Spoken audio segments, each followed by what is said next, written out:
नमस्कार, news India पर India at mid day देख रहे हैं आप। मैं हूं आपके साथ पूजा मोहन पांडे। बुलेटिन की शुरुआत बड़ी और अहम जानकारी के साथ जो कि मध्य प्रदेश से सामने आ रही है। मध्य प्रदेश के हरदा में विस्फोट हुआ है। हरदा के एक फैक्ट्री में ब्लास्ट की खबरें सामने आ रही हैं। कई लोगों के दबे होने की आशंका है। तो इस वक्त की बेहद बड़ी अपडेट आपको बता रहे हैं। हरदा के एक फैक्ट्री में ब्लास्ट, कई लोगों के दबे होने की आशंका।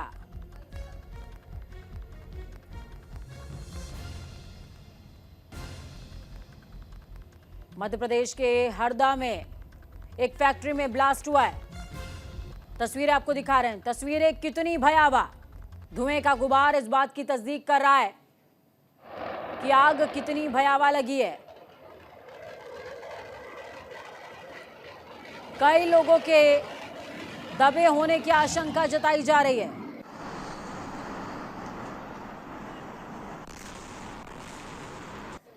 तो ये वो तस्वीरें दिखा रहे हैं। देखिए किस तरीके से ये तस्वीरें मध्य प्रदेश हरदा की, जहां पर धुएं का गुबार इस बात की तस्दीक कर रहा है कि ये हादसा कितना बड़ा है। अब इस बीच बताया जा रहा है कि कई लोग दबे हुए हैं जिनका रेस्क्यू भी किया जा रहा है। तो बड़ी तस्वीरें आपको दिखा रहे हैं।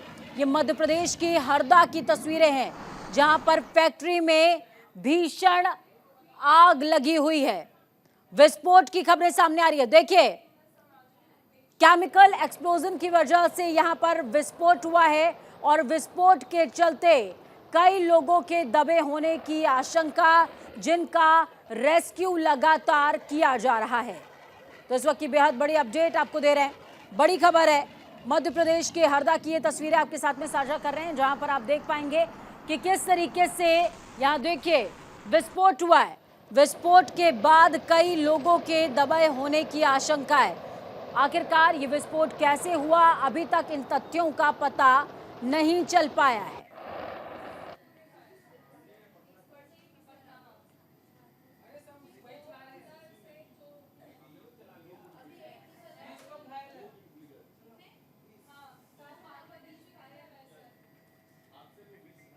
तो वहीं आम आदमी पार्टी के सीनियर नेताओं के घर ईडी की दबिश जारी है। मनी लॉन्ड्रिंग मामले में 12 जगहों पर छापेमारी। जल बोर्ड के पूर्व सदस्य सलभ कुमार के घर पर रेड पड़ी है। सीएम केजरीवाल के निजी सचिव के घर भी छापेमारी। राज्यसभा सांसद नारायण दास गुप्ता के घर ईडी की रेड। हालांकि इस रेड को लेकर के आतिशी ने पीसी भी करी थी और वो कह रही थी कि आम आदमी पार्टी के लोगों को लगातार निशाना बनाया जा रहा है। इस दौरान आतिशी ने इस बात का भी जिक्र किया कि कई नेताओं के पीए के घर भी रेड पड़ी है।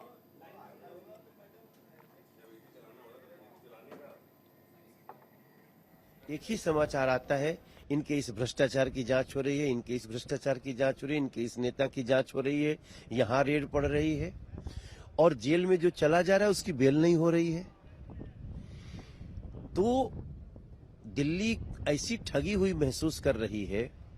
मेरा सिंपल सा इस संबंध में कहना है कि हम गिनते गिनते हैरान हो गए कि डीटीसी घोटाला, जल घोटाला, शराब घोटाला, जासूसी कांड घोटाला, इतने घोटाला कर दिए इन लोगों ने कि अब घोटाला गिना नहीं जाता और ये लोग जांच में सहयोग नहीं करते हैं।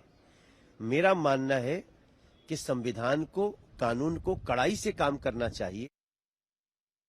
और हिसार के सबसे बेस्ट प्राइवेट स्कूल में मैंने शिक्षा प्राप्त की थी, लेकिन वो सबसे बेस्ट प्राइवेट स्कूल भी इतना बेस्ट नहीं था जितना आपका स्कूल है।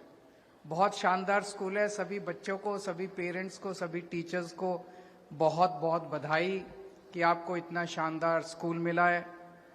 मुझे पता चला यहाँ पे 54 से ज्यादा क्लासरूम्स हैं, 2 बड़ी बड़ी लाइब्रेरीज हैं, 13 से ज्यादा लेबोरेटरीज हैं। अभी हमने कंप्यूटर लैब देखी, उसी तरह की 13 लेबोरेटरीज हैं अलग अलग, और 18 एक्टिविटी हॉल हैं, एक मल्टीपर्पज हॉल है। इतनी शानदार फैसिलिटीज। दिल्ली के जो बड़े से बड़े नामी गिरामी स्कूल भी हैं, मैं आपको चैलेंज कर सकता हूं, वहां भी इतनी फैसिलिटीज नहीं होंगी जितनी आज आपके स्कूल के अंदर है। तो अब हमारी कोशिश है कि दिल्ली के बच्चों को बेस्ट से बेस्ट शिक्षा मिलनी चाहिए, चाहे कोई अमीर का बच्चा हो, चाहे गरीब का बच्चा हो, सब लोगों को अच्छी से अच्छी शिक्षा मिलनी चाहिए। यहाँ पे 1200 के करीब बच्चे एडमिशन लेंगे और अभी परसों हम लोग किराड़ी गए थे। किराड़ी में हम लोगों ने 4 नए स्कूल्स का उद्घाटन किया। उन 4 नए स्कूल्स में 10,000 बच्चे पढ़ेंगे। पिछले 1 साल के अंदर मैं कैलकुलेट कर रहा था, हमने दिल्ली में इतने स्कूलों का उद्घाटन किया है जिसमें लगभग 1,00,000 लाख बच्चे पढ़ेंगे। इतनी तेजी के साथ दिल्ली के अंदर एजुकेशन के इंफ्रास्ट्रक्चर को बढ़ाया जा रहा है। इतने सारे नए नए सरकारी स्कूल खोले जा रहे हैं। इतने बड़े स्तर के ऊपर मौजूदा सरकारी स्कूल के इंफ्रास्ट्रक्चर को अच्छा किया जा रहा है। यही स्कूल मुझे बताया गया 1997 में बना था। इसकी बिल्डिंग जो है जर्जर हो गई थी, इसको अनसेफ डिक्लेयर कर दिया गया था और उस बिल्डिंग को तोड़ के आज ये नई शानदार इमारत बनाई गई है। इसी तरह से पूरी दिल्ली के अंदर जहां जहां सरकारी स्कूल खराब हो गए थे, टूट गए थे, लगभग सभी बिल्डिंग्स को तोड़ के नई बिल्डिंग्स का निर्माण किया जा रहा है, जिसकी वजह से बच्चों को और टीचर्स को कॉन्फिडेंस आ रहा है और अच्छी पढ़ाई हो रही है और अच्छे नतीजे आने लगे हैं। पहले क्या होता था कि एक प्राइवेट स्कूल का बच्चा, एक सरकारी स्कूल का बच्चा आपस में मिलते थे तो सरकारी स्कूल के बच्चे में एक हीन भावना होती थी। वो जिस स्कूल में जाता था टेंट वाला स्कूल होता था, टिन वाला स्कूल होता था। प्राइवेट स्कूल में जो बच्चा जाता था उसकी शानदार बिल्डिंग होती थी, शानदार एजुकेशन होती थी, शानदार नतीजे आते थे। तो एक सरकारी स्कूल के बच्चे में हीन भावना होती थी। अब वो खत्म हो गई है। अब मैं सरकारी स्कूल के बच्चों से इंटरैक्ट करता हूं, क्या शानदार फर्राटे की अंग्रेजी में कई सारे बच्चे बात करते हैं। नीट में क्लियर कर रहे हैं, नीट के मेडिकल में जा रहे हैं, आईआईटी में जा रहे हैं, इंजीनियर बन रहे हैं। अलग अलग स्ट्रीम्स के अंदर अब हमारे सरकारी स्कूलों के बच्चे जा रहे हैं। अब मैं कह सकता हूं कि सरकारी स्कूल का बच्चा भी फक्र से कॉलर ऊंची करके कह सकता है कि मुझे गर्व है कि मैं सरकारी स्कूल में पढ़ता हूं, दिल्ली के सरकारी स्कूल में पढ़ता हूं। जिस तरह की फैसिलिटीज आज हमारे बच्चों को मिल रही हैं, ये फैसिलिटीज किसी भी प्राइवेट स्कूल के बच्चों को आज नहीं मिल रही। और हमारे लिए सबसे बड़ा पुण्य का काम है गरीबों के बच्चों को अच्छी शिक्षा देना। मुझे लगता है इससे बड़ा पुण्य का काम नहीं हो सकता। मुझे लगता है जब मेरी मौत आएगी तो मुझे इस बात की संतुष्टि होगी कि मैंने हजारों लाखों बच्चों को अच्छी शिक्षा देने के लिए दिल्ली के अंदर इंतजाम किया। कम से कम मेरी जिंदगी इतनी तो काम आई। तो ये बहुत पुण्य का काम है। जब हमारी सरकार बनी थी हमने भी एक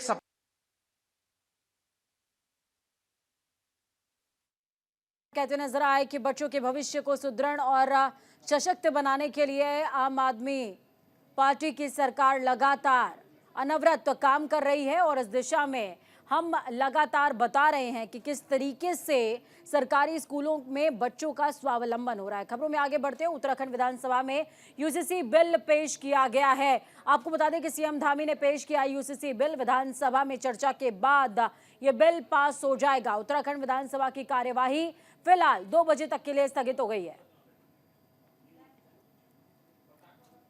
तो इस वक्त की बेहद बड़ी अपडेट आपको बता रहे हैं।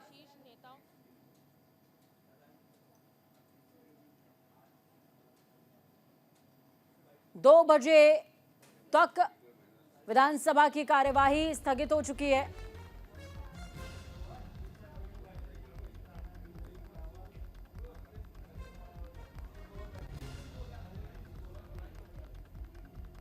तो उत्तराखंड इतिहास लिखने वाला पहला राज्य बन गया है।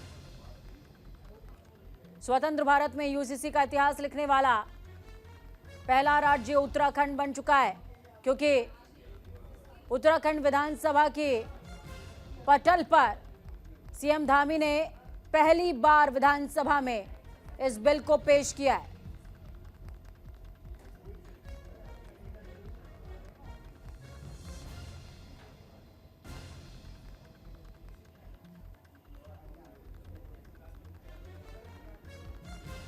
सात 749 पन्नों की रिपोर्ट, जिसको अब बिल में रूपांतरित किया जा चुका है और इसकी कॉपी भी सभी प्रतिनिधियों को डिस्ट्रीब्यूट की गई है।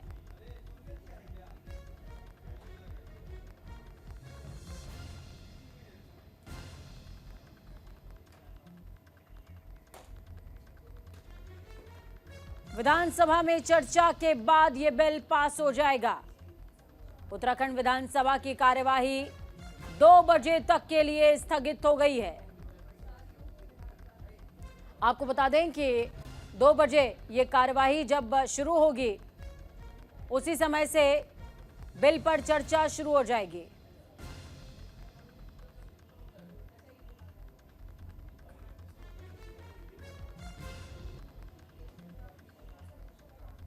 हालांकि बीजेपी की कोशिश होगी कि आज ही बिल को पास कराया जा सके, क्योंकि संख्या बल के हिसाब से बीजेपी का आंकड़ा भी इस ओर इशारा करता है।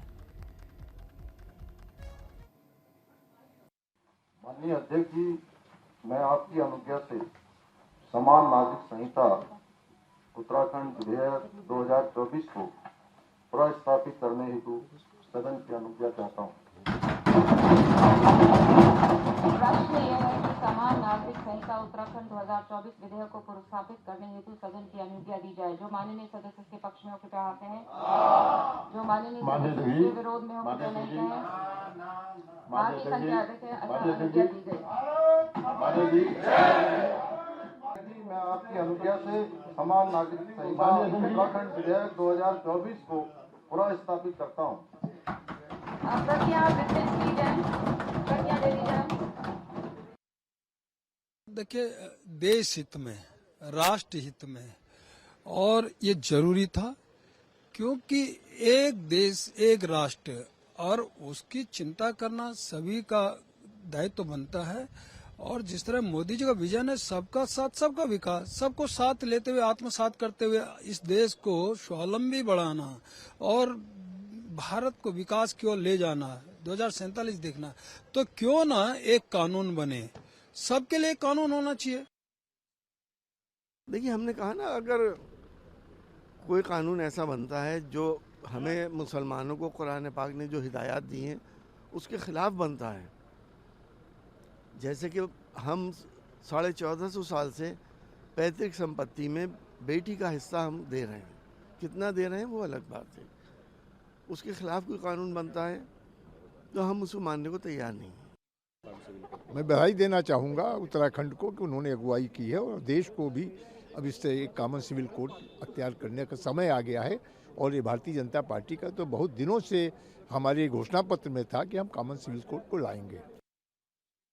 आज बहुत ऐतिहासिक दिन है। बद्री केदार की भूमि से, जहां भगवान सबको एक नज़र से देखते हैं, वहां महिला सशक्तिकरण के लिए यह हमारा प्रयास है। मैं धामी जी को बहुत बधाई देता हूं। महिलाओं को मजबूत करने के लिए, सशक्तिकरण के लिए ये बिल लाए हैं और मैं ये समझता हूं कि आज ऐतिहासिक दिन है हमारे लिए। आज तक मोदी जी के विचारों पे चलने वाली जितनी भी राज्य हैं, भाजपा शासित जितने भी राज्य हैं, अगर उत्तराखंड में ये लागू हो रहा है तो हमारी अपेक्षा भी है कि आने वाले समय में ये देश में भी, सेंटर में भी लागू हो। और महाराष्ट्र में जहां पर हमारे डिप्टी सीएम साहब देवेंद्र फडणवीस जी हैं, तो हमारी अपेक्षा है यही कानून हमारे महाराष्ट्र में भी लागू हो। सभी को, इस देश में रहने वाला हर व्यक्ति एक समान हो। अगर ये कायदा आता है तो मुझे लगता है हम सभी इसका स्वागत दिल खोल के करेंगे। और विरोधकों का काम है चिल्लाना, वो चिल्लाते रहेंगे और मोदी जी अपने देश के प्रति जो ईमानदारी, डेडिकेशन से काम करे वो काम करते रहेंगे और हम उनके साथ ऐसे ही ताकत से खड़े रहेंगे। तो आपने सुना कि तमाम सदस्यों जो कि विधानसभा से ताल्लुक रखते हैं और इसके अलावा सांसदों का क्या कुछ कहना है, अलग अलग क्षेत्रों से ताल्लुक रखते हैं, उनका भी कहना है कि अगर उत्तराखंड में इस बिल को इंट्रोड्यूस किया गया है और अगर सब कुछ सही रहता है तो इसे केंद्र में भी लागू किया जाना चाहिए, ताकि सभी देश, माफ कीजिएगा, देश के जो सभी राज्य हैं वहां पर समान अधिकार सभी को मिल सके। खबरों में आगे बढ़ते हैं, गोवा का रुख करते हैं। गोवा दौरे पर प्रधानमंत्री नरेंद्र मोदी पहुंचे हुए हैं। गोवा को 1330 करोड़ की सौगात प्रधानमंत्री की तरफ से दी गई है। ONGC सर्वाइवल सेंटर का उद्घाटन प्रधानमंत्री ने किया है और इस दौरान प्रधानमंत्री ने ऊर्जा सप्ताह का आगाज भी किया है।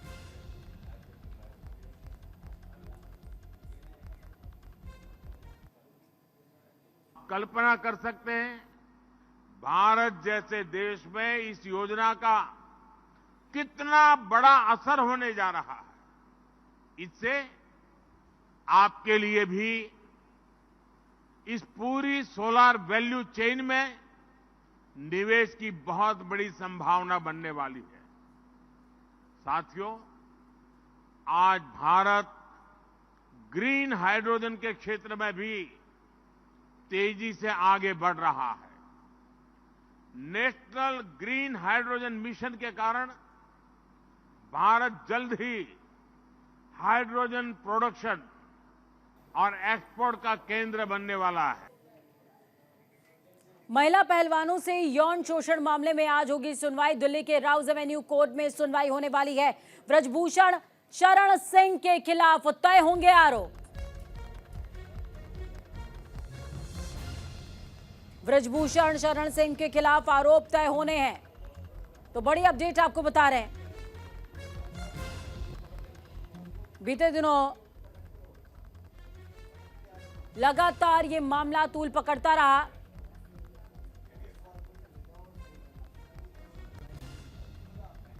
महिला पहलवानों से यौन शोषण का मामला, जिसमें ब्रजभूषण शरण सिंह के खिलाफ आरोप तय होने हैं। राउज एवेन्यू कोर्ट में आज सुनवाई होगी।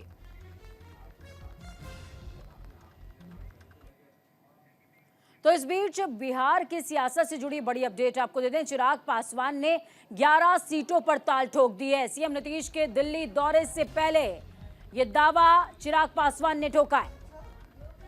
11 सीटों पर लोकसभा प्रभारियों का ऐलान कर दिया है। 2019 के आंकड़े को अगर देखेंगे तो मात्र 6 सीटों पर एलजेपी ने चुनाव लड़ा था, लेकिन अब 11 सीटों पर प्रभारियों के ऐलान के साथ 11 सीटों पर दावे की बात भी निकलकर सामने आ रही है, जबकि 2019 में मात्र 6 सीटों पर ही एलजेपी ने चुनाव लड़ा था।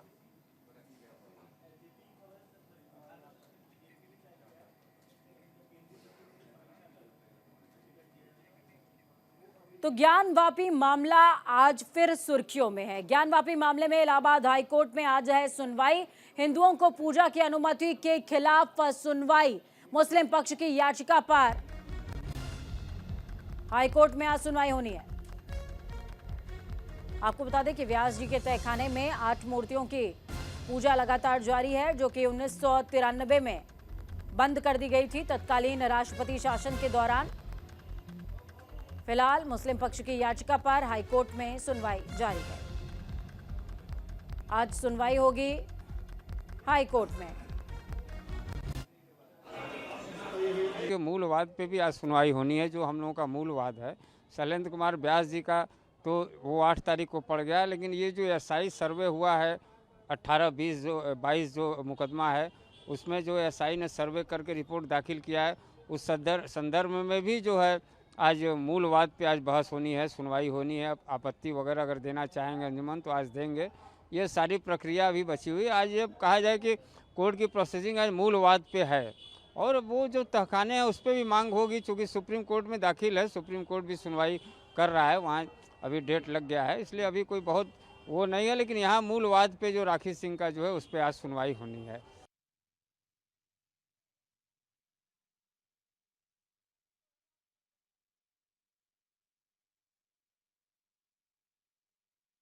कि मूल वाद पर आज सुनवाई हाईकोर्ट में होने वाली है। खबरों में आगे बढ़ते हैं। लोकसभा चुनावों के लिए कांग्रेस ने कमर कस ली है। झारखंड में प्रदेश इलेक्शन कमेटी का ऐलान हो चुका है और ये कमेटी 33 सदस्यीय होगी।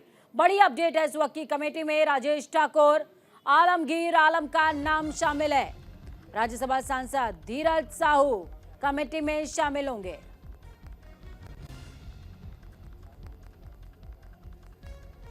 तो इस वक्त की बेहद बड़ी अपडेट आपको बता रहे हैं। 33 सदस्यीय प्रदेश इलेक्शन कमेटी का ऐलान।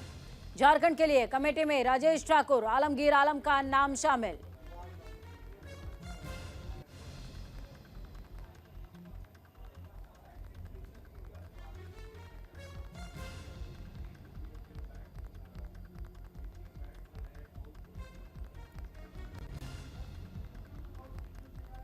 सदस्यीय प्रदेश इलेक्शन कमेटी का ऐलान कांग्रेस की तरफ से कर दिया गया है।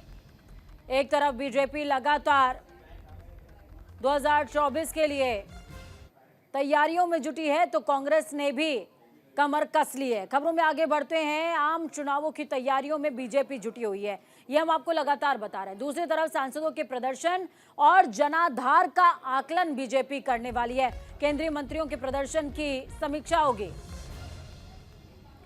समीक्षा के आधार पर उनका भविष्य तय किया जाएगा। कई बड़े मंत्रियों को इस बार राज्यसभा का टिकट भी नहीं मिल पाएगा। तो देखिए, अमूमन जब स्क्रीनिंग कमेटी की बात होती है तो उसमें सरोज पांडे का नाम तो जरूर रहता है, और इसके अलावा भी दुष्यंत गौतम, बीएल संतोष, जेपी नड्डा समेत वो तमाम लोगों को शामिल किया जाता है जो कि बीजेपी के विश्वसनीय चेहरे हैं। अब ऐसे में केंद्रीय मंत्रियों के प्रदर्शन की समीक्षा कौन कर रहा है, पैनल किस तरीके से डिसाइड होगा, समीक्षा के आधार पर, क्योंकि भविष्य तय होगा कि आखिरकार उन मंत्रियों को टिकट मिलेगा या नहीं मिलेगा।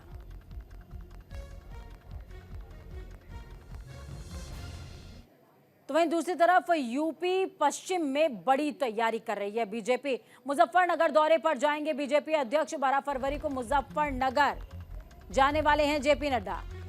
ग्राम परिक्रमा की शुरुआत करेंगे नड्डा। तो इस वक्त की बेहद बड़ी अपडेट आपको बता रहे हैं। जेपी नड्डा 12 फरवरी को मुजफ्फरनगर का रुख करने वाले हैं, और जब पश्चिम यूपी का रुख कर रहे होंगे जेपी नड्डा, उसी दिन बिहार का फ्लोर टेस्ट भी है। नीतीश सरकार का फ्लोर टेस्ट बिहार में, और पश्चिम यूपी का रुख जेपी नड्डा करेंगे, जहां पर ग्राम परिक्रमा का आगाज करने वाले हैं।